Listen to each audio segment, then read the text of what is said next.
Warriors welcome to our channel school journey with SS. So మనకు fifth class 9 టెస్ట్లు అయితే complete అయిపోయినాయి and మనము 10th టెస్ట్లో అయితే ఉన్నాం. So this is the last test for fifth class.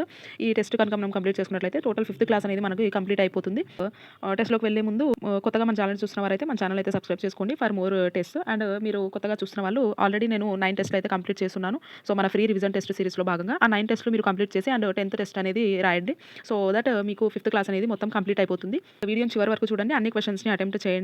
So ఎన్ని క్వశ్చన్స్ రైట్ చేస్తున్నారు, ఎన్ని క్వశ్చన్స్ రాంగ్ చేస్తున్నారు, మిస్టేక్ ఎక్కడ అవుతుంది ఒకసారి దాన్ని రెక్టిఫై చేసుకోవడానికి అయితే ట్రై చేయండి. అండ్ లేట్ చేయకుండా మనం వీడియోలోకి అయితే వెళ్ళిపోదాం టెస్ట్లోకి. సో ఫస్ట్ క్వశ్చన్ అబ్జర్వ్ చేస్తే మంచి బహుమతి. సో నేను మీకు చెప్పడం మర్చిపోయాను ఇంకోటి, ఈ లెసన్ నుంచి నా డిఎస్సిలో వచ్చినటువంటి క్వశ్చన్ కూడా ఉంది ఈ టెస్ట్లో. సో ఆ క్వశ్చన్ ఏంటనేది చెప్తాను. సో టోటల్గా నాకు ఫిఫ్త్ క్లాస్ నుంచి 3 బిట్స్ దాకా రావడం అయితే జరిగింది. సో 3 బిట్స్ వరకు నాకు వచ్చున్నాయి ఓన్లీ ఫిఫ్త్ క్లాస్ నుంచే నాకు తెలుగుకు సంబంధించి. సో అబ్జర్వ్ చేయండి మీరు, క్వశ్చన్స్ అనేవి ఎలా అడుగుతున్నారు, ఎట్లా అడుగుతున్నారు, ఎక్కడి నుంచి అడుగుతున్నారు, ఏ ఏరియాలో ఫోకస్ చేస్తున్నారు అనేటువంటిది మీరు ఒకసారి గమనించడానికి ట్రై చేయండి. సో ఫ్రీ రివిజన్ టెస్ట్ అయితే మీరు ఉపయోగించుకోండి, ప్రతి ఒక్కరూ రాయండి. సో మీ సబ్జెక్ట్ని మీరు మెరుగుపరచుకోండి. సో నాకు వచ్చినటువంటి క్వశ్చన్ కూడా నేను చివరిలో మీకు డిస్ప్లే చేస్తాను. అది డిస్ప్లే చేసి నేను మీకు చూపిస్తాను, చివరిలో చెప్తాను అది ఏంటి ఏ క్వశ్చన్ అనేది. సో ఫస్ట్ క్వశ్చన్ అబ్జర్వ్ చేస్తే మంచి బహుమతి పాఠ్యాంశ ప్రక్రియ ఏమిటి? సంభాషణ, వ్యాసమ, లేఖ, ఇది లేఖ అని పడింది. సో లేఖ అండ్ పాట. సో దీనికి కరెక్ట్ ఆన్సర్ కనుక చూస్తే మనము ప్రక్రియ ఇది ఏ ప్రక్రియలో సాగుతుంది అంటే సంభాషణ ప్రక్రియలో మనకి సాగడం జరుగుతుంది. మంచి బహుమతి అనేటువంటిది సంభాషణ ప్రక్రియలో సాగుతుంది. Option A is correct. Second question observe చేస్తే మంచి బహుమతి పాఠ్యాంశ ఇతివృత్తం ఏంటి? సో ఈ మంచి బహుమతి కదా, ఈ లెసన్లో ఏంటి, బుక్కుని వాళ్ళ మామయ్య బహుమతిగా ఇచ్చుంటారు కదా. సో ఈ బుక్కు మనకి గుర్తొస్తేనే మనకి ఏం గుర్తు రావాలి? పఠనాభిలాష అంటే చదవాలనేటువంటి అభిలాష. సో అలాగా మనము సబ్జెక్టుని కొంచెము లోతుగా అర్థం చేసుకొని మనము గుర్తుపెట్టుకున్నట్లయితే బట్టి పట్టే విధంగా కాకుండా సబ్జెక్టు అనాలసిస్తోనే మనం గుర్తుపెట్టుకునేలాగా అయితే అన్నీ ఉంటాయి. మనము వాటిని పట్టుకోవాలి, ఎలాగ గుర్తుపెట్టుకోవాలి, ఇది ఎందుకోసం ఇది అయి ఉంటుంది అనేటువంటిది కొంచెం ఆలోచిస్తే మనకి ఈజీగా గుర్తుండడానికి అవకాశం ఉంటుంది. సో ఇది ఇతివృత్తం కనుక చూస్తే పఠనాభిలాషకి సంబంధించింది ఇది. So option 2 is correct. స్త్రీ శక్తికి సంబంధించింది మనకి తరిగొండ వెంగమాంబ అండ్ కళలకి సంబంధించింది మనకి ఇది కదా తోలుబొమ్మలాట ఒక జానపద కళ. దేశభక్తికి సంబంధించింది మనకి ఏ దేశం ఎగిన అనేటువంటి వెరీ ఫస్ట్ లెసను. సో దీనికి కరెక్ట్ ఆన్సర్ వచ్చి ఆప్షన్ బి పఠనాభిలాష. నెక్స్ట్ థర్డ్ క్వశ్చన్ అబ్జర్వ్ చేస్తే మంచి పుస్తకం పాఠ్యాంశంలోని పాత్రలు ఏవి? సో పాత్రలు ఏవి అని అడుగుతున్నారు. దీంట్లో రవి, పెదనాన్న, అక్షయ, మామయ్య. సో ఈ మంచి పుస్తకం అనేటువంటి పాఠ్యాంశంలో మనకు 2 పాత్రలు కనిపిస్తాయి, మామయ్య మరియు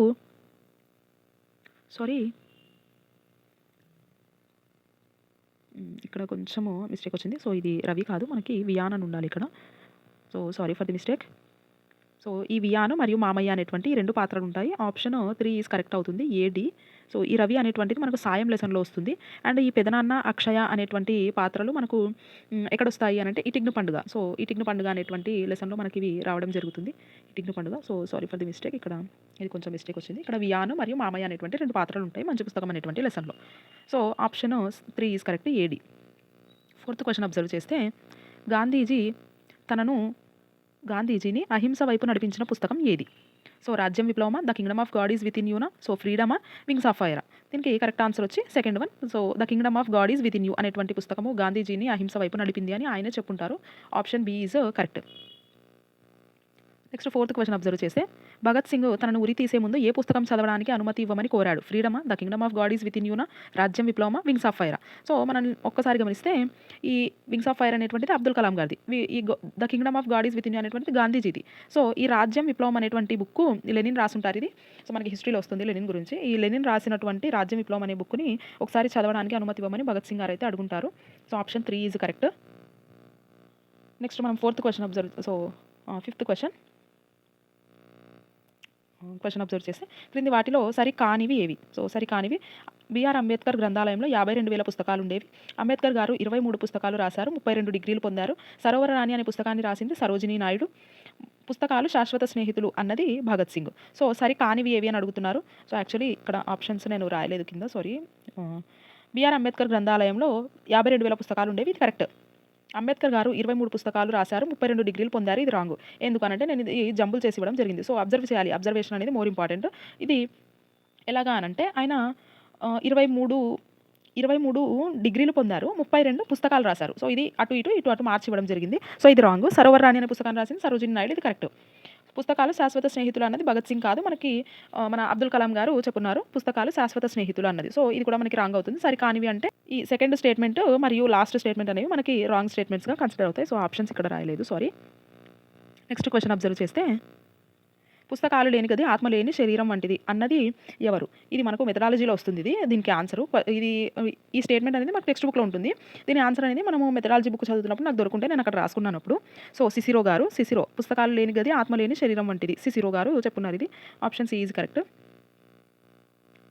నెక్స్ట్, భావనా చిత్రం మైండ్ మ్యాప్ తయారు చేయడం ఏ విద్యా ప్రమాణాన్ని సూచిస్తుంది?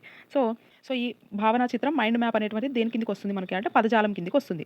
సో ఇది మనకి పదజాలం కిందికి వస్తుంది. Option B is correct. ఇది మెథడాలజీలో కూడా వస్తుంది మనకు.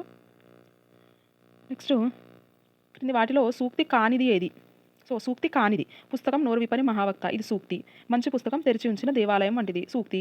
పుస్తకం హస్తభూషణం ఇది కూడా సూక్తి. తింటే గారెలే తినాలి, వింటే భారతం వినాలి. మరి ఇదేంటి అని అంటే ఇది సామెత. ఇది సామెత కిందికి వస్తుంది. సో సూక్తి కానిది అని అంటే ఇది ఆప్షన్ 3 ఈజ్ కరెక్ట్ అనమాట దీనికి ఆన్సర్. సో ఇవి మనకి టెక్స్ట్ బుక్లో బ్యాక్ సైడ్ ఉన్నాయి ఆ లెసన్ తర్వాత. నెక్స్ట్ క్వశ్చన్ అబ్జర్వ్ చేస్తే, ఆహా, అయ్యో, ఔరా, భళ, అమ్మో ఈ పదాలు డాష్ ఇవి ఏం పదాలు అనంటే ఇవి అవ్యయాల కిందికి వస్తాయి. Option 1 is correct. Next question observe చేస్తే, తనువు రక్తంబు జీవము ధారపోసి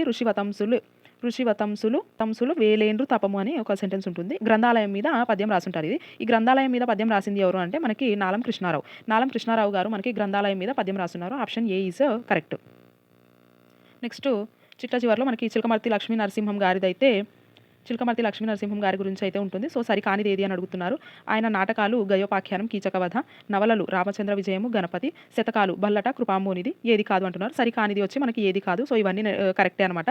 నాటకాలు గయోపాఖ్యానం, కీచకవధ కరెక్ట్, నవలలు రామచంద్ర విజయం, గణపతి కరెక్ట్, శతకాలు బల్లట, కృపాంబోనిది ఇది కూడా కరెక్ట్. సో సరికానిది వచ్చి ఏది కాదు. ఆప్షన్ డి ఈజ్ మనకి కరెక్ట్ అవుతుంది. ఈయనది అడగడానికి ఆస్కారం ఉన్నటువంటిది, ఎక్కువ ఇన్ఫర్మేషన్ ఉంటుంది ఈ కవి గురించి. మనము ఖచ్చితంగా ఈయనదైతే గుర్తుపెట్టుకోవాల్సి ఉంటుంది. సో ఇవి ఏవి నాటకాలు, ఏవి నవలలు, ఏవి శతకాలు అనేటువంటిది రైట్.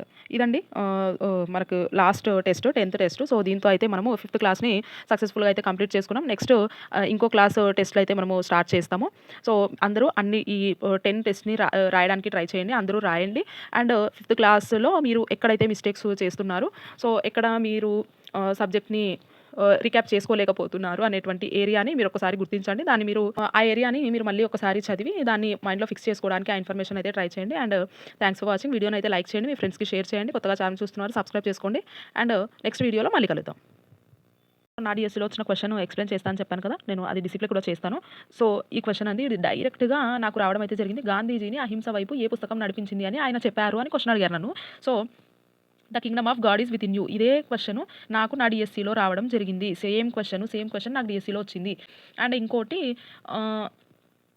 ప్రీవియస్ టెస్ట్లో రాసేటప్పుడు నేను ఒక బిట్ అయితే డిస్ప్లే చేశాను.